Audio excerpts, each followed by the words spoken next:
Louvado seja Deus, irmãos, pela oportunidade de a gente estar aqui, poder transmitir a palavra de Deus. Amém? Eu sempre falo isso para eu nunca esquecer, né? Sinceramente, uma alegria muito grande transmitir a palavra. Mas também sempre vem o sentimento de uma grande responsabilidade. Porque nós sabemos o quanto que a palavra de Deus é preciosa.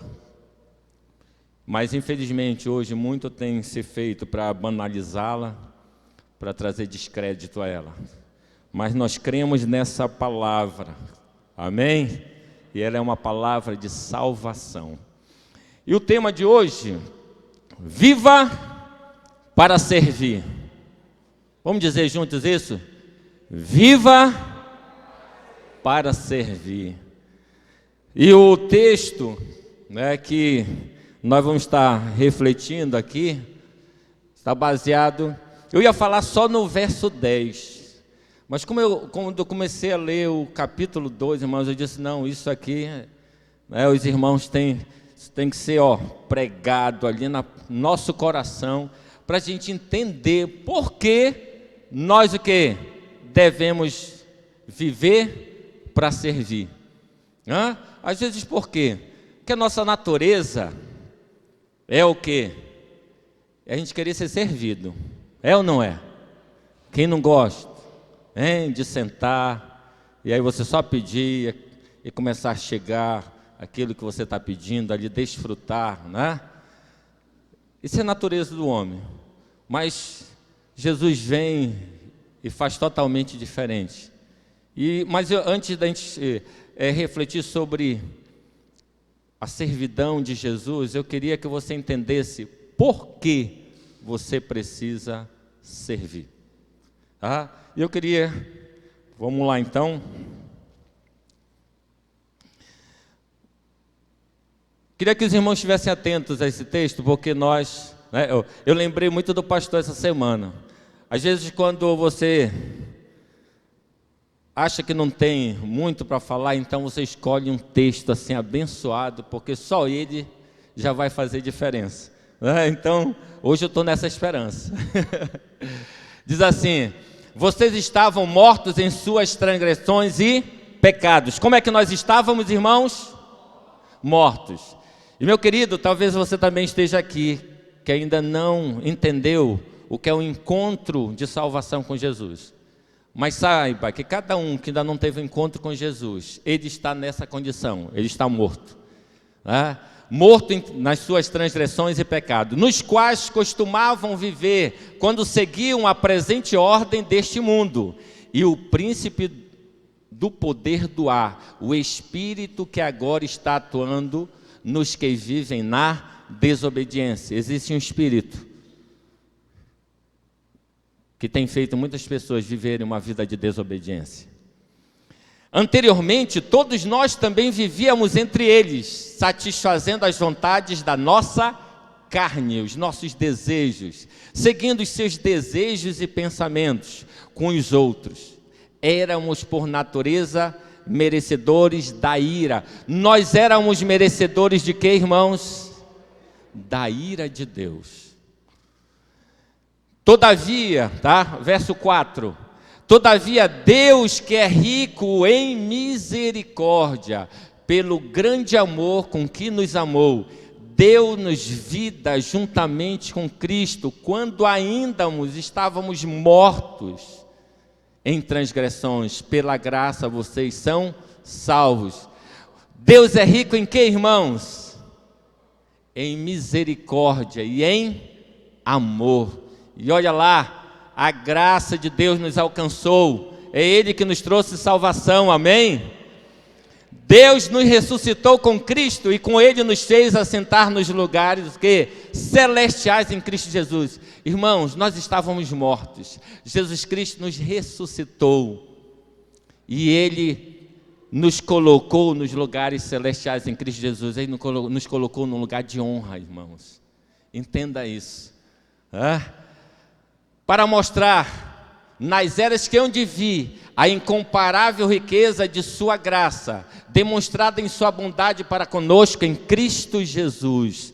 A bondade de Deus por nós é grandiosa. Pois vocês são salvos pela graça por meio da fé, e isso não vem de vocês, é dom de Deus. Isso tudo que nós lemos, irmãos, não é porque nós merecemos, é porque o Senhor nos deu de forma graciosa. Nada do que nós venhamos a fazer vai nos tornar merecedores daquilo que Jesus Cristo já fez por nós.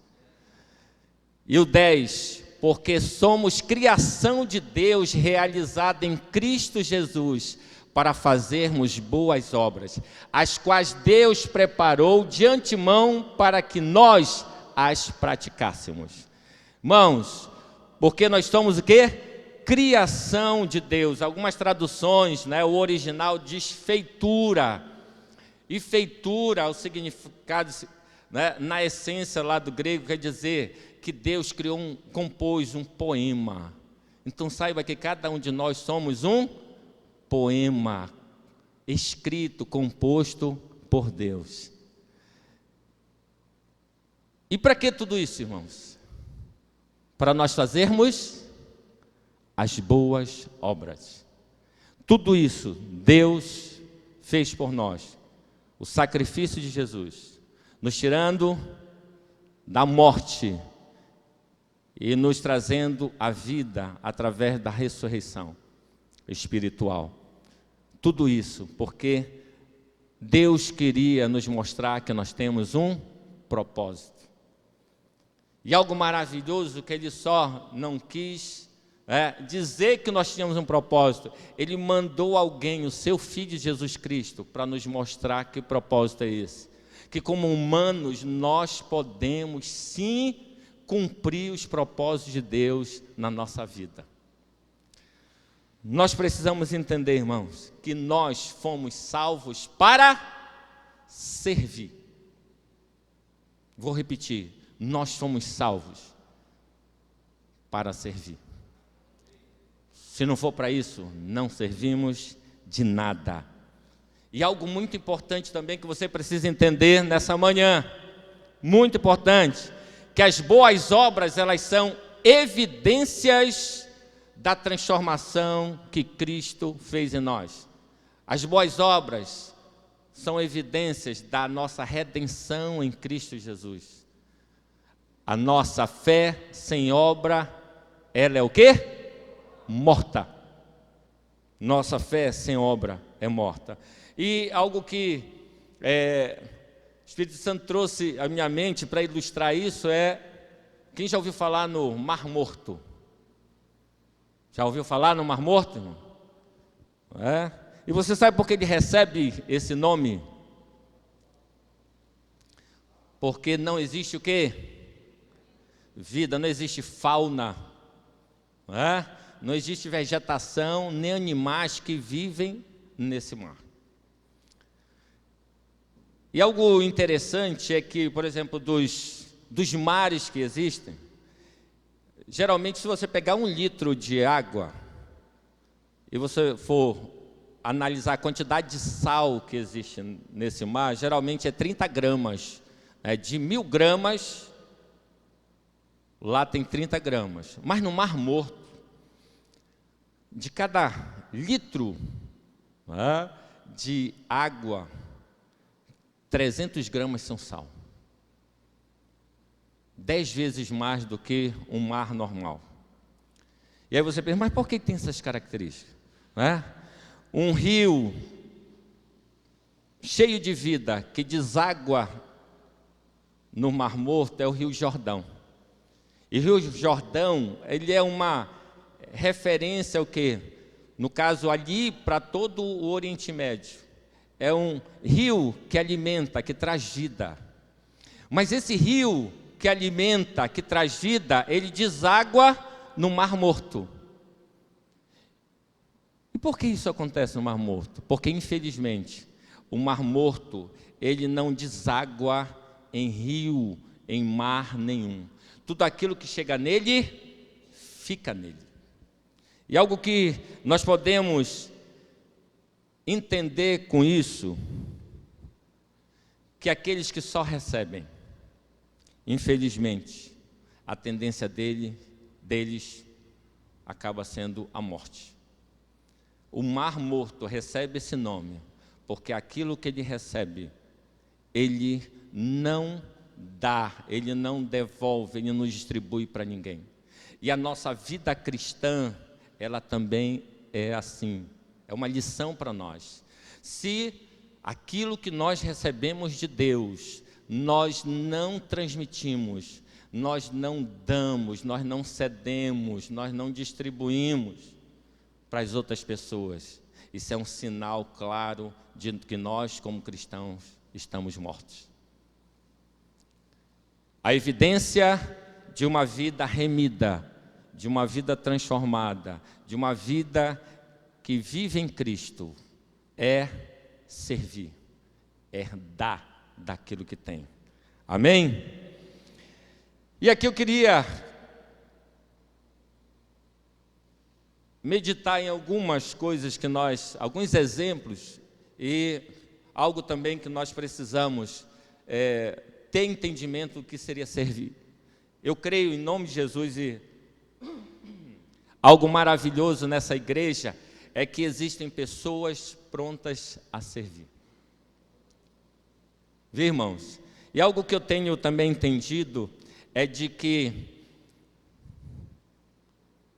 mais discípulos virão a cada momento que um de nós se dispor a servir. Porque Deus, quando Ele tem pessoas, algo que Ele deseja é que essas pessoas, ao chegarem na igreja, ao crerem que Jesus Cristo é o Salvador da sua vida, Deus deseja que alguém se levante para cuidar dessa ovelha. E se nós não tivermos essa consciência, a igreja, ela foge dos seus propósitos. Então nós precisamos viver para servir a Deus. Amém? Algo aqui importante para nós. Viva para servir a Deus, porque você tem um exemplo a seguir. Por que nós precisamos seguir a Deus, irmãos? Porque nós temos um exemplo a seguir. O nosso maior exemplo é Jesus. E um texto que fala muito disso é Filipenses 2, de 5 a 7, que diz assim: seja a atitude de vocês a mesma de Cristo Jesus, que embora sendo Deus, não considerou que o ser igual ao Deus era algo a que se devia apegar-se, mas esvaziou-se a si mesmo, vindo a ser servo, tornando-se semelhante aos homens. O Senhor é nosso maior exemplo de servo. E Marcos 10, 45 diz: pois nem mesmo o Filho do Homem veio para ser servido, mas para servir e dar a sua vida em resgate de muitos. Algo que o Senhor nos mostra, Senhor Jesus, quando esteve aqui nessa terra, é a necessidade de exercermos um serviço humilde e sincero. Se você já reparou, a primeira evidência do milagre de Jesus foi o quê? Num casamento, onde ali ele se colocou como servo. De forma nenhuma naquele local ele foi exaltado, mas sim ele, de forma humilde, ele agiu naquele casamento, para que aquela família pudesse ser abençoada. E quando a gente vai lá para o final do ministério de Jesus, existe um momento muito interessante lá, que é descrito no livro de João, no capítulo 13, que é quando Jesus se coloca para lavar os pés dos seus discípulos. Irmãos, eu acho que é algo que naquele momento foi um choque muito grande para os discípulos, porque todos eles se consideravam Jesus Cristo um mestre. E naquela sociedade, um mestre, ele era o quê? Respeitado. Ele era colocado num lugar de honra. Ele era exaltado no meio das pessoas. E naquele momento, Jesus faz totalmente o contrário, né? Tanto é que, se você ler, Pedro naquele momento que se espanta: não, Senhor, quem sou eu para o Senhor lavar os pés? né? E na hora diz, olha, Jesus virou logo e disse, olha, se você não aceitar o que eu quero fazer, você não está comigo. Né? E tentou me dar logo um banho aqui, completo. Então, algo que Jesus nos mostra como exemplo é o desejo de servir, o desejo de quebrar aquela ideia que se tinha naquela sociedade do que era ser o primeiro. Naquele momento, Jesus se coloca, ao lavar os pés, ele mostra para os discípulos que quem quer ser exaltado por Deus precisa servir. Precisa servir. A bênção consiste exatamente em ser usado como instrumento de Deus, irmãos. Nós precisamos entender, se essa igreja deseja viver e amar semelhante a Jesus, ela precisa servir. Cada um de nós precisamos ter o entendimento do propósito de servir pessoas, porque é isso que Jesus fez. Jesus não serviu instituições, Jesus não serviu uma religião, Jesus serviu pessoas. No nosso coração, esse deve ser o nosso entendimento, de que nós estamos aqui para servir pessoas. O que você tem feito, irmãos? O que você tem feito para servir pessoas? Nós temos vivido num mundo muito individualista. E algo que eu tenho percebido é de que, por esse mundo, por isso chegar na igreja, isso tem trazido uma dificuldade muito grande para que a igreja encontre pessoas disponíveis, mais pessoas disponíveis para servir. Nós temos entendimento que o reino de Deus tem que avançar, tem que crescer. Mas você tem que entender, irmãos, que você é um instrumento de Deus para cuidar daqueles que vão estar chegando. Aquilo que você faz nesta igreja vai ser determinante para que uma pessoa permaneça aqui ou não, que ela veja a diferença do que existe lá fora e o que existe no reino de Deus. Nós precisamos entender que você vive para fazer o que Jesus fez. Jesus viveu, viva. Jesus amou, ame. Jesus serviu, sirva. Se coloque à disposição do reino. Busque se preparar para que a qualidade do seu serviço seja o melhor possível. Tenha o desejo de servir com excelência. Não é de qualquer forma. Nós precisamos ter esse entendimento. Amém? De que forma Jesus serviu? Jesus tinha clareza na sua missão e propósito. Nós precisamos ter clareza na nossa missão e propósito. Nós precisamos entender aonde nós estávamos, o que nós éramos perdidos, pecadores, mortos. Mas o Senhor, pelo seu grande amor, Ele nos deu a salvação. Ele nos tirou da morte, nos deu vida pela ressurreição em Cristo Jesus. E nós precisamos entender também, irmãos, o nosso propósito. Nós estamos aqui para servir. Nós precisamos entender para onde nós iremos e também o quanto Deus pode usar para que a gente possa levar pessoas para o reino de Deus. Aquilo que Deus nos deu, nós precisamos transferir para a honra e glória do Senhor. Algo que também Jesus nos ensinou foi esvaziar-se de si mesmo. Ele abriu mão dos próprios interesses, buscando o interesse dos outros, suprir as necessidades dos outros. Nós precisamos também aprender com Jesus. Nós precisamos abrir mão dos nossos interesses, para que a gente possa investir a nossa vida, o nosso tempo, o nosso dinheiro, os nossos bens, os nossos dons, os nossos talentos na obra do Senhor, para que vidas sejam remidas para a honra e glória dele. Jesus Cristo não fazia a obra de Deus por obrigação, irmãos.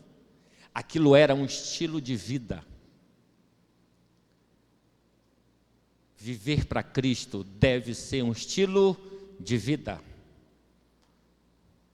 Desejar adorar o Senhor deve ser um estilo de vida, não é um momento no domingo. Estar orando por pessoas, orando pelo reino de Deus, pelos perdidos, deve ser feito a cada dia, não só lembrado no domingo, irmãos. Querer viver, ler a palavra de Deus, não é algo que deve ser feito só no domingo, isso deve ser um estilo de vida, foi isso que Jesus fez. E nós precisamos, como filhos, como salvos, como servos, fazer a mesma coisa. Jesus Cristo também nos ensina a ser a resposta de Deus para a necessidade das pessoas, irmãos. Você é a resposta de Deus para a necessidade de alguma pessoa. Entenda e se coloque à disposição. E fique atento, porque Deus sempre está agindo ao nosso redor. Sempre. E Ele sempre deseja que nós venhamos nos incluir nessa missão, na obra do seu reino. Ele sempre vai abrir portas para cada um de nós, irmãos. Peça para Deus que Ele vai te revelar. Outra lição que Jesus nos deixa, que nós precisamos praticar. Às vezes nós recebemos a salvação, temos o nosso momento de oração, de leitura da palavra, de êxtase no Espírito, mas infelizmente você não tem praticado isso, as pessoas não têm visto a obra de Deus em você, você não tem servido com o seu testemunho. Deus nos ama e Ele deseja, irmãos, que outras pessoas também recebam desse amor, que outras pessoas vejam esse amor de transformação em você e também desperte o desejo neles de receber esse amor de transformação. Nós precisamos ter o entendimento de tudo isso e abandonar o seu lugar na mesa principal. Não faça para Deus algo buscando exaltação pessoal. Algo que eu vi interessante foi: não confunda serviço com ser visto. Porque às vezes as pessoas elas querem fazer algo para se exaltar, para se colocar em evidência. Não faça isso. A palavra de Deus é bem clara. Faça aquilo que Deus está mandando, com a sinceridade do seu coração, e Ele te exaltará. Ele te colocará num lugar de honra. Não há necessidade de você querer se colocar nesse lugar. Sirva, e na hora certa você vai ver o quanto Deus vai te abençoar, tanto de forma material como espiritual. Uma outra lição que nós podemos, aprender com a palavra de Deus é porque você tem o quê? Uma tarefa a cumprir. Irmãos, você tem uma tarefa a cumprir. E algo aqui em Jeremias 1,5, antes que o fizeste no útero de sua mãe, eu o escolhi. O que nós somos, irmãos? Escolhidos de Deus. Você não está aqui por acaso. Viu? Você é um escolhido de Deus antes de ser formado no útero da sua mãe. Antes que você nascesse, eu separei para uma obra especial. Nós fomos separados para uma obra especial. Algo que a gente precisa entender, é que essa obra especial não é só para os pastores, não é só para os missionários. Essa obra dita especial é para todos nós, irmãos. Porque às vezes a gente ouve pessoas dizerem assim: não, eu não tenho vocação para pastor, Eu não tenho vocação para isso. Irmãos, na hora que você reconhece Jesus Cristo como Salvador da sua vida, Jesus Cristo o Espírito Santo passa a habitar em você. O amor de Deus passa a transbordar na sua vida. E algo natural é que a gente deseje ser o quê? Uma obra especial para Deus. Que aquilo que nós vamos desenvolver, desempenhar para o reino, ele seja especial para Deus, seja especial para as pessoas. Cada um de nós temos uma obra especial.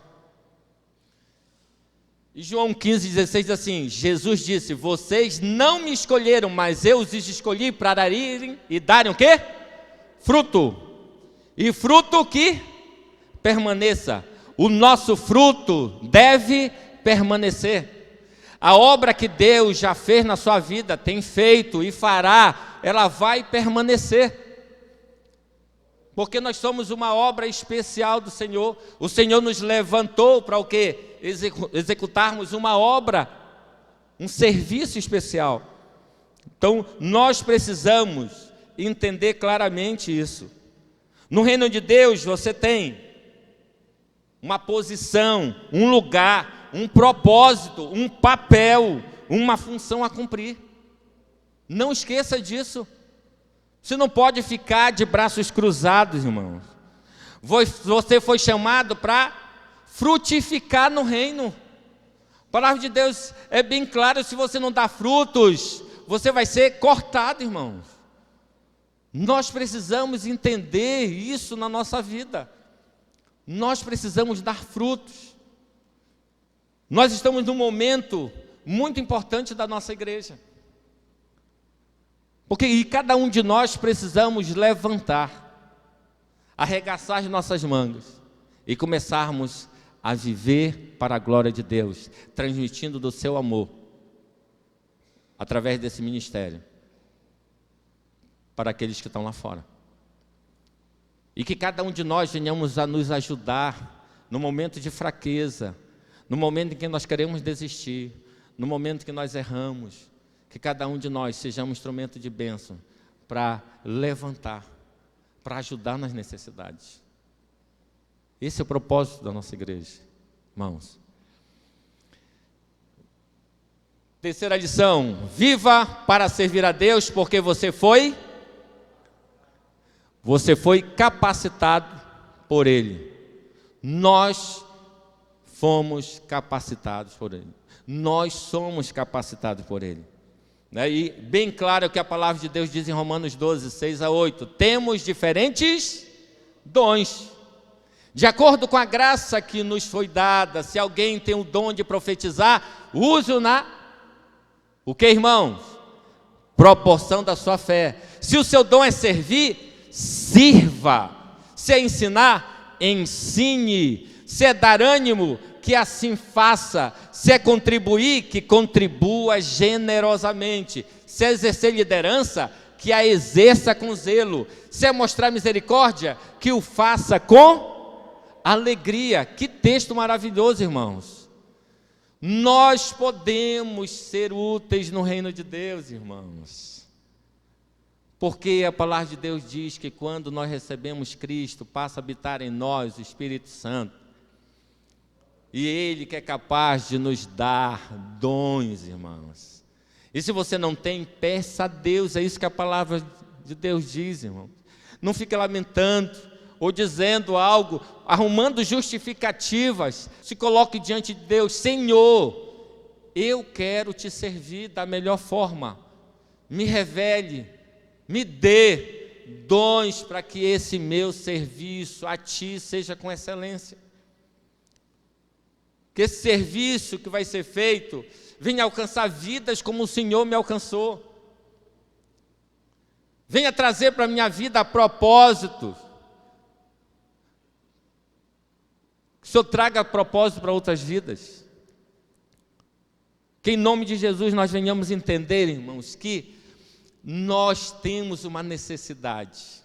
Cada um de nós. E o Senhor está pronto a suprir essa nossa necessidade. E quando nós estamos numa igreja, Nós precisamos entender que o nosso propósito é servir. Você vem para uma igreja porque o seu propósito é servir. Servir ao Senhor. Você vir só assistir culto, isso não é propósito para um cristão verdadeiro, irmãos. Não é. Nós precisamos entender que há pessoas nesse lugar que dependem de cada um de nós. Você precisa entender, irmãos, que a sua intercessão, ela trará cura para pessoas nessa igreja. Você precisa entender, irmãos, que a sua pregação trará liberdade para pessoas cativas.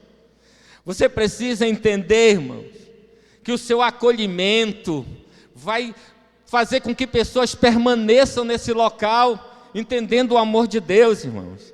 Você precisa entender que o seu ensino, o seu dom de ensino, ele vai fazer com que pessoas cresçam nesse local e ajudem outros a alcançar aquilo que você já alcançou. Você precisa entender, irmãos, que o exercício da sua fé vai encorajar, vai animar pessoas para a honra e glória do Senhor. É isso que Deus quer da sua igreja, é isso que Deus quer de cada um de nós. E é isso, irmãos, que me traz alegria, porque eu consigo entender o propósito de Deus nas nossas vidas e por que Ele nos salvou, porque Ele deseja que isso alcance outras pessoas. É isso. Isso não pode ser um peso, isso tem que ser alegria, isso tem que ser algo dentro do seu coração que venha arder, que seja o seu propósito de vida. Porque, irmãos, se você está nessa igreja, aceitou Cristo e você não está cumprindo os propósitos de Deus, você está sentindo um vazio. E às vezes as pessoas têm se afastado, têm saído da igreja, porque elas não têm preenchido esse vazio. E o vazio que falta preencher é o vazio do serviço, é de se tornar útil, é de fazer pelos outros aquilo que Deus já fez e tem feito por você, para a honra e glória do seu santo nome, irmãos. É isso que Deus quer, é isso que Deus deseja.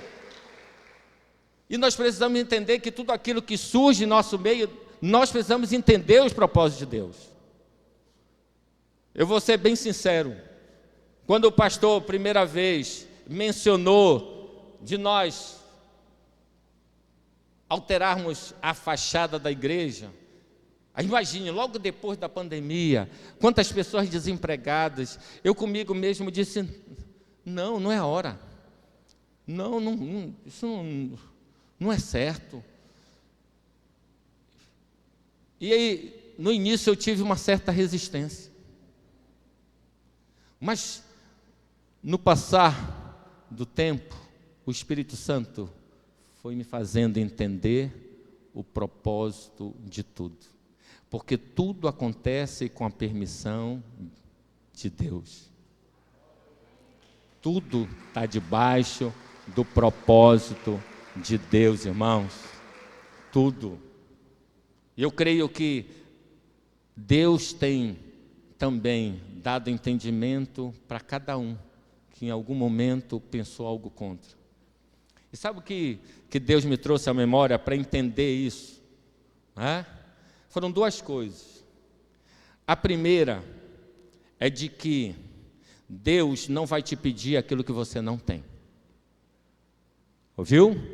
Deus não vai te pedir aquilo que você não tem. Mas eu creio que Ele vai te dar mais do que você tem hoje, para que você possa abençoar o seu reino. Amém, irmãos?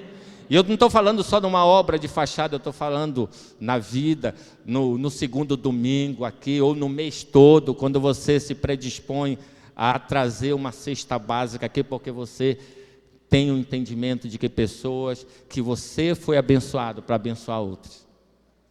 E aquela pessoa que está recebendo, ela é abençoada porque ela entende que aquilo veio de Deus para a vida dela. Amém, irmãos? E algo também que eu entendi nisso, sabe o que foi? Com essa obra, é de que nós estávamos, por causa da pandemia, muito dispersos. Cada um de nós estávamos olhando as nossas necessidades. O que eu tenho que fazer para resolver o meu problema? O meu pirão primeiro, o dos outros depois se sobrar. E quando surge veio à memória o que aconteceu com Neemias. Neemias, Deus levantou um copeiro do rei, para poder levantar o muro que era a proteção de uma cidade, de Jerusalém. E naquele momento, quando Neemias, primeira coisa que ele fez, que Deus fez, foi tocar no coração do rei e da rainha, para que viesse abençoar Neemias, providenciando todos os recursos. Algo assim que quando a gente lê, não, isso aqui, humanamente, isso não pode. Como é que o copeiro chega lá para o rei, né? O coração da rainha é tocado e tudo contribui para o bem daquela obra. E algo, quando Neemias chega naquele local, em Jerusalém, para a construção, quantas barreiras, quantas dificuldades, quantos pensamentos negativos. Mas algo que Deus fez através daquela obra é unir todos para o mesmo propósito.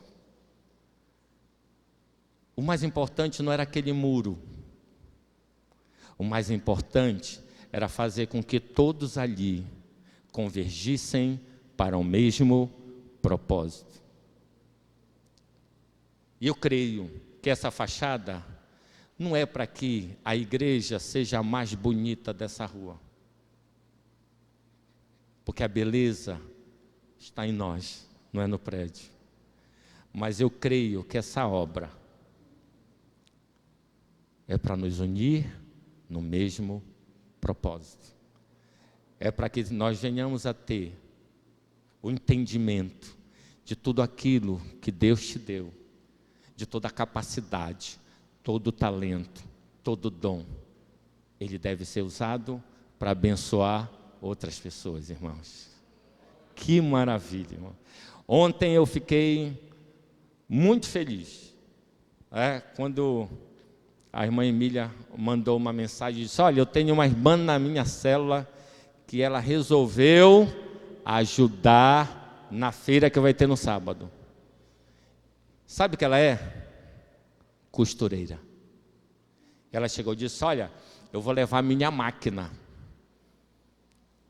no sábado e anuncia aí que todo o serviço que eu fizer de costura no sábado eu vou doar tudo aquilo que for arrecadado para a campanha da igreja. A Marcinha, eu ia deixar para o final, né? A Márcia se disponibilizou, disse: olha, eu vou levar. Então, se você tem alguma bainha, né? E aí eu já estou com uma calça lá que eu ganhei de presente, já vou trazer no sábado para fazer essa minha bainha aí. E o preço que ela disse, eu até disse: irmã, depois até vou falar com ela, aumente esse valor, porque eu fui fazer uma bainha uma vez, era R$20. Eu disse: poxa, quase a metade do preço da calça, né? Aí eu disse: poxa, vai cortar, ainda vai ficar mais caro. Então, nós precisamos entender isso, irmão. O propósito do Senhor em tudo. Ele tem unido. Mas é necessário que você o quê? Se una a esse corpo. Uma irmã da igreja, ela é professora de educação física. Aí ela disse: olha, o que eu sei fazer é trabalhar com a educação física. Eu posso ir lá no sábado para pegar um momento com as crianças e fazer um futebol, fazer umas brincadeiras? Pode, irmão. Pode. Deve. Colocar o seu serviço, o seu dom, o seu talento à disposição. Cada um de nós precisamos fazer isso. Irmão, eu não sei fazer nada. Ore, irmão, para que isso seja uma bênção. Ore para que os projetos do Senhor nessa igreja sejam cumpridos. Ore, e no sábado venha para gastar um pouco. Mas é isso, irmão, nós podemos abençoar as pessoas. E entenda que tudo aquilo que Deus Ele faz surgir no meio do nosso ministério tem um propósito. E eu creio que tudo isso é para que a gente venha se unir no mesmo propósito. Amém? E se você quer participar de alguma forma, tá? Vou até dar já um aviso aqui. A gente criou um espaço lá no aplicativo da igreja, onde você pode colocar o seu nome, telefone, e dizer: olha, eu quero ajudar com tal coisa. Olha, eu vou levar um bolo. Olha, eu trabalho com salgados. Irmão, de várias formas nós podemos. Olha, eu quero vir aqui para servir. Venha. Porque você com certeza... Coloque lá, porque para a gente já saber de que forma a gente pode servir. No caso, você pode servir. Amém? E eu queria aqui, para terminar, colocar duas coisas aqui para nós. Para servir a Deus, viva para servir a Deus, porque você prestará contas a Ele. Olha esse texto aqui, irmãos. Assim, pois, cada um de nós dará conta de si mesmo a Deus. Se Deus tem te dado dons e você não tem utilizado no seu reino, Deus vai cobrar isso de você. Tem um ditado que é muito forte, que diz aqui: quem não vive para servir, não serve para viver. Eu já parei para refletir nesse texto, irmão. Quem não serve para servir, ou quem não vive para servir, não serve para viver. Se você não está envolvido em algum serviço, algum ministério, que desculpa você vai dar para Deus, irmãos, quando você chegar diante dele? Cadê os meus galardões? A palavra de Deus fala sobre os galardões. O que você fez? O que você ofereceu? O que você usou daquilo que Deus te deu? Deus não está te pedindo algo que é teu. Ele quer o quê? Usar aquilo que Deus já lhe deu. Viva, ame e sirva a Deus. Amém? Servindo as pessoas. E a última coisa aqui: viva para servir a Deus, porque você será recompensado por Ele. Olha aí, irmãos, que maravilha, hein? Irmão pensou que era só peia hoje, né? Não é não, irmãos. Olha a maravilha que Deus tem para nós aqui, irmãos. Tudo que fizerem, façam de todo o coração, como para o Senhor, e não para os homens, sabendo que receberão do Senhor a recompensa da herança. É a Cristo Senhor que vocês estão servindo. Deus tem recompensas maravilhosas, tanto na área material como na área espiritual. Irmãos, nós não precisamos de muita coisa. E como é bom nós sabermos aquilo que Deus fez, está fazendo e fará por cada um de nós. Ouviu? Jesus, o Senhor, recompensa os seus servos com bênçãos espirituais e materiais. Não esqueça disso. Tudo que você for fazer, faça de todo o coração. Queria que você ficasse em pé.